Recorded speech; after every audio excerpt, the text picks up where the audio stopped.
Welcome to Cheat Sheet Tales, where secrets slip, lies unravel, and the truth always has a twist. Real stories, raw confessions, and shocking betrayals. Drop a comment if you've ever caught a red flag too late. Now let's get into today's tale. My parents kicked me out saying, "You're nothing but a freeloading burden, go stay with your internet friends," so I packed my bags. But 2 weeks later, they showed up crying at my job after finding out I'd been secretly funding their mortgage. So let me get this straight, Maya said, pausing her fork midair. They kicked you out, called you a freeloading burden, and now they're crying in your office lobby. I shrugged, still not sure how to process it all. They didn't know. It was me paying their mortgage found out after I left. Now they're suddenly full of regret. You better not be thinking of apologizing, she warned. I'm not, I said, but I don't think I can ignore them either. I never thought I'd be the kind of person posting here. But this whole situation has left me emotionally raw and confused. I'm not looking to reconcile exactly, but I do need help figuring out how to move forward. Because the lines between anger, guilt, and love are starting to blur. And I don't know what I owe them anymore. 28F grew up in Des Moines, Iowa. Nothing fancy, just one of those quiet residential areas where neighbors mow their lawns at the same time. Like it's a sport. My parents, Elena, and Lucas were always what you'd call old-school blue-collar pride. No patience for newfangled things and definitely no understanding of remote work. I was their only kid, and somewhere along the way, I became less of a daughter and more of a symbol of failure to them. I've been working remotely as a back-end software engineer for a good while now. The kind of job that's technical and quiet and doesn't involve me dressing up or commuting. Which to my parents made it illegitimate. They never fully believed I was actually earning money. They thought I was pretending to have a job glued to a computer all day, while secretly draining them dry. They'd say things like, "Must be nice to play on the internet and call it work." Or, "Why don't you go out and find something real?" What they didn't know, and I never told them, was that I'd quietly been paying their mortgage for 2 years. They were behind on it, struggling, but too proud to say anything, so I found a way to set up auto payments through a secondary account, anonymous but consistent. I never told them it was me. I didn't want to humiliate them, I just wanted them to be okay. Still, every conversation turned into a passive-aggressive monologue about responsibility, shame, and how I was still living in their basement at nearly 30. They didn't understand my world, but worse, they didn't try to. Then came the blow up. It was a Tuesday morning, nothing special. I was mid-standing on Zoom when Elena stormed down the stairs without warnings. Was livid. She didn't yell right away, just paced behind me while I tried to finish talking to my team. When I muted myself, she exploded. "You're a grown woman." "Sienna," she said, "still living in this house like a parasite. Do you have any shame?" Lucas was right. Behind her arms crossed, "We're done," he said. "You want to act like a freeloader, then go freeload off those people you spend all day talking to." By those people, they meant my online friends, Maya, Jasper, Bennett, people I'd met over the years through dev forums, Twitch streams, Discord servers, people who supported me more than my own parents ever did. I remember standing there in the basement, blinking. The air conditioner kicked on like it did every hour. The only sound after that was my own heartbeat. I didn't fight, I didn't cry, I just nodded and started packing. I texted Maya, "Can I come stay with you for a bit?" Her reply came instantly, "Yes, always." Within hours, I booked a one-way flight to Pittsburgh and left a sticky note on the fridge. It read, "Thanks for everything, don't worry about the mortgage anymore." I landed in Pittsburgh and the world felt different, bigger, warmer. Maya and Jasper gave me their guest room. They didn't ask for it. Just helped me settle in within days. I had more peace than I'd felt in years. I started going to a co-working space, joined a local tech meetup, even got promoted at work, and then 2 weeks later they showed up. It was a rainy Thursday afternoon. I was at my desk, answering Jira tickets, when their receptionist walked over with this awkward, hesitant look. "There's a couple in the lobby." She said, "They say they're your parents, they're crying." I felt the world shrink. I walked out, and there they were, Elena and Lucas, soaked from the rain, clutching each other like people who'd just seen a ghost. Elena's eyes were red. Lucas looked old, suddenly tired. They didn't say much, at first just stared at me like they didn't recognize the woman standing in front of them. It was Lucas who finally broke the silence. "It was you. They'd called the bank to ask why their mortgage hadn't been withdrawn that month.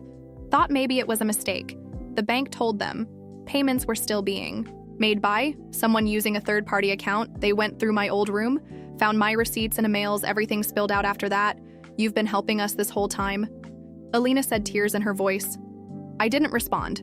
"We thought you were using us," Lucas said, "but you were saving us and we threw you away." I stood there unsure what to feel. Part of me wanted to run, part of me wanted to scream. Instead, I gestured to the hallway. "Let's talk." We sat in a quiet corner of the building. No shouting, no dares. Not for me, at least, just them trying to explain what they couldn't undo, and me trying to decide what I wanted to do with all the pieces they'd broken. They said they were sorry over and over. They said they didn't know how to parent someone like me. Someone who lived in a different world. When they didn't understand, they said they didn't deserve my help, my love, or another chance, but they were here asking for one anyway, and I honestly didn't know what to say. I didn't give them an answer that day. I don't think I had one after they left the office. I sat at my desk for a long time, staring at my screen, not really reading anything, just processing. Maya came by later with coffee and a look that said she knew not to push. That night, I lay awake in bed listening to the rain tapping on the window. My mind was a mess of memories. Not just the bad ones, but flashes of things that made me ache. My mom brushing my hair before school. My dad teaching me how to parallel park in the church parking lot, us huddled around the tiny TV on Sunday nights watching reruns of Frasier. None of those things erased what they'd done, but they were part of the same story, and I didn't know what to do with that. The next few days were quiet. My parents went back to Iowa. I didn't text them. They didn't push, but I got a letter in the mail 3 days later, handwritten from my mom. She apologized, again said she had no right to ask for anything, but wanted me to know that she and Lucas were starting therapy. She mentioned how she'd started reading about generational trauma, how she realized they had repeated things they'd promised themselves they never would. She said she was proud of me, not just for helping them, but for becoming someone strong enough to walk away that sentence with me for a while, because I wasn't sure I felt strong. I felt abandoned and guilty and furious and sad, and the worst part, I still missed them. I talked to Maya about it over breakfast the next week. She was gentle with me, but she didn't sugarcoat things. "You don't have to forgive them to move on," she said, "and you don't owe them anything. But if you want to have a relationship with them, it doesn't have to be the old one. You can build something new, something on my terms." I said, "Exactly. I started therapy. Soon. After that, not for them, for me, it needed to untangle years of resentment, silence, and self-doubt.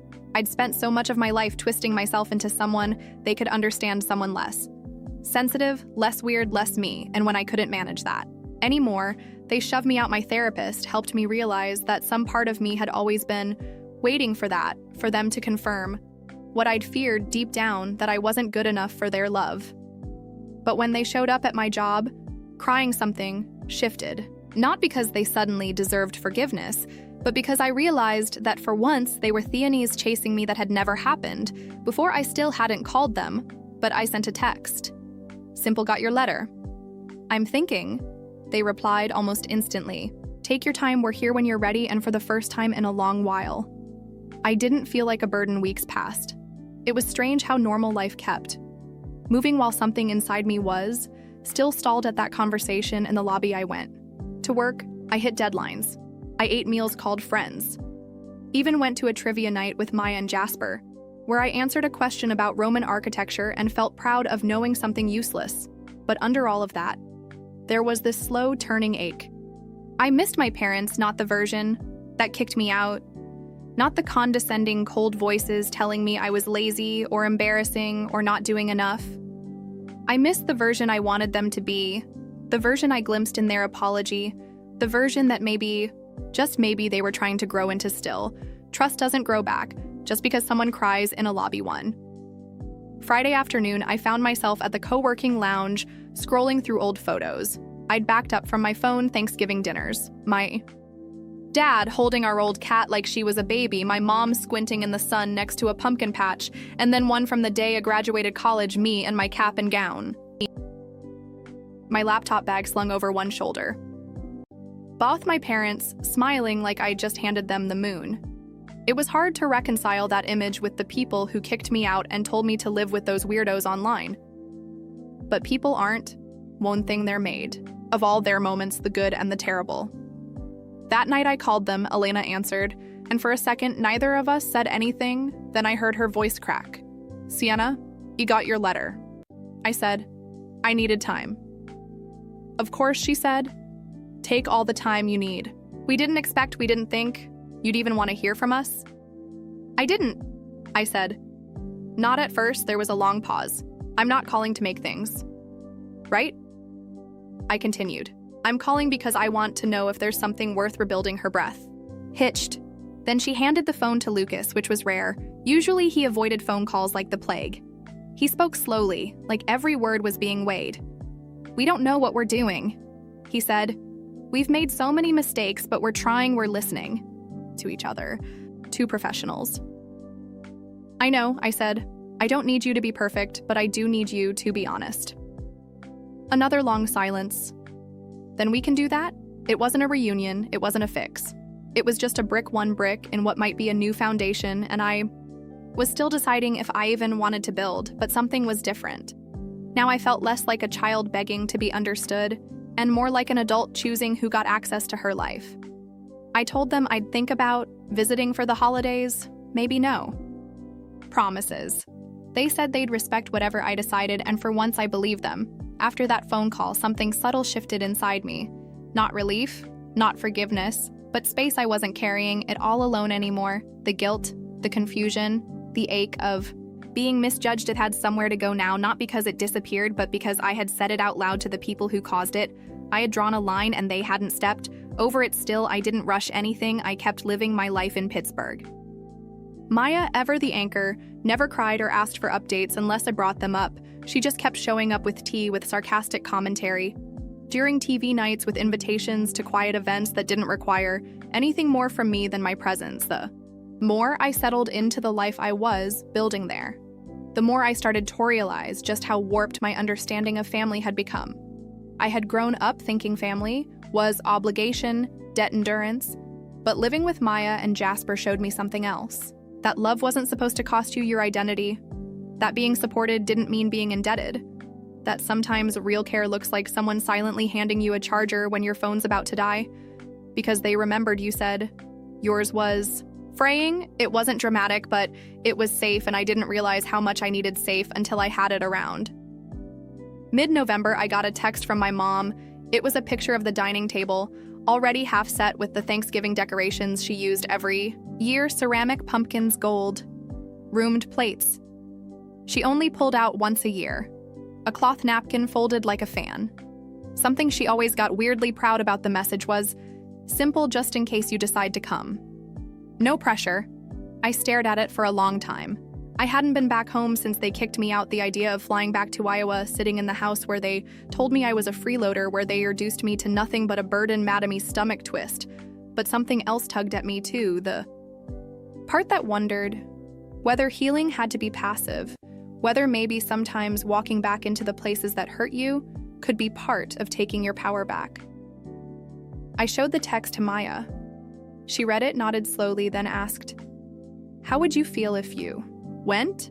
And they were actually trying. I didn't have a clean answer, but a few days later, I booked a ticket one way just in case I didn't tell them. When I landed in Des Moines, I stood outside the airport for a solid 10 minutes debating whether to call a Lyft to a hotel instead. But then I texted my dad at the airport, "If you're still okay with me coming, I'm here." No reply for a few minutes, then we're 10 minutes away. The ride was silent at first. Lucas was driving.